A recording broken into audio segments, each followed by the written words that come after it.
पश्चिम में देखें जिस प्रकार से पश्चिम के लोग आज साइकिल पे लगातार वोट देने जा रहे हैं, शतक हम पार कर चुकल बानी।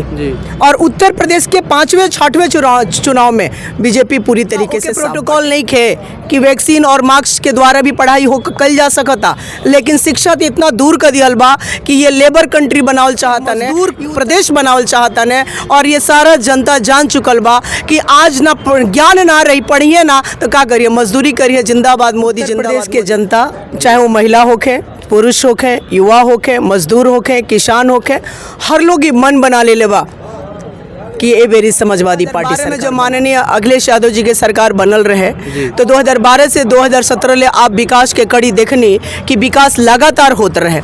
युवा लोग के लैपटॉप, रोजगार, पढ़े और छोटे छोटे लेगन के पढ़ाई। लेकिन आप देखत नहीं कि ये बीते समय में वर्तमान सरकार 2 साल से स्कूल कॉलेज बंद कर दिले बा, खाली कॉलेज स्कूले में कोविड होला।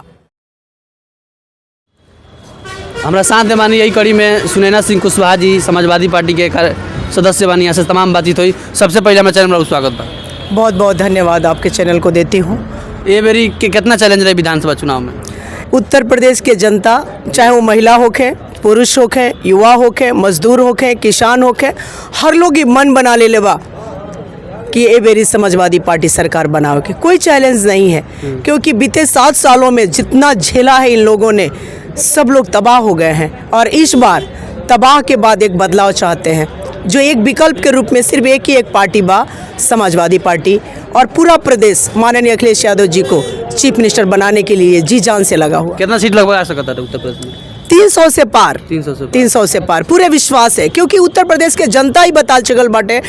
पश्चिम में देखें जिस प्रकार से पश्चिम के लोग आज साइकिल पे लगातार वोट देने जा रहे हैं, शतक हम पार कर चुकल बानी। और उत्तर प्रदेश के 5वें 6वें चुनाव में बीजेपी पूरी तरीके से साफ बाटे। काहे कि आज युवा के का चाहिए, युवा के रोजगार चाहिए, आज बच्चन के का चाहिए, एजुकेशन चाहिए, शिक्षा चाहिए, आज किसानन के का चाहिए, उनके पानी, बिजली और खाद और बीज चाहिए। और ये सब कुछ देवे खातिर अखिलेश यादव जी अपने आप में समर्पित बानी। लेकिन एक मिनट, चुनाव में ही बस सभी होला कि हम विकास करम, इतना विकास करम जैसे, लेकिन जैसे ही चुनाव खत्म होला तो फिर वही मायूसी, वही गरीब किसान पर रहेला। का देखिए 2012 में जब माननीय अखिलेश यादव जी के सरकार बनल रहे तो 2012 से 2017 ले आप विकास के कड़ी देखनी कि विकास लगातार होते रहे।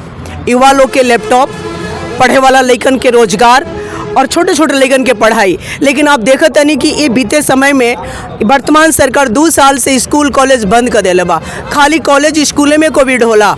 का ओके प्रोटोकॉल नहीं खे कि वैक्सीन और मास्क के द्वारा भी पढ़ाई हो कल जा सकता, लेकिन शिक्षा तो इतना दूर कर दियल बा कि ये लेबर कंट्री बनावल चाहता ने, ये उत्तर प्रदेश के एक मजदूर प्रदेश बनावल चाहता ने। और ये सारा जनता जान चुकल बा कि आज ना ज्ञान ना रही, पढ़िए ना तो क्या करिए, मजदूरी करिए। जिंदाबाद मोदी जिंदाबाद मोदी। अब वो सब जनता बूझ चुकल बटे कि जिंदाबाद मोदी ना, हमके रोजगार चाहिए, हमके अच्छी व्यवस्था चाहिए, हमके अच्छा एजुकेशन चाहिए। हमारे बाल जितना युवा लोग बटे आज देख ली केहू के हाथ में कुछ भी नहीं।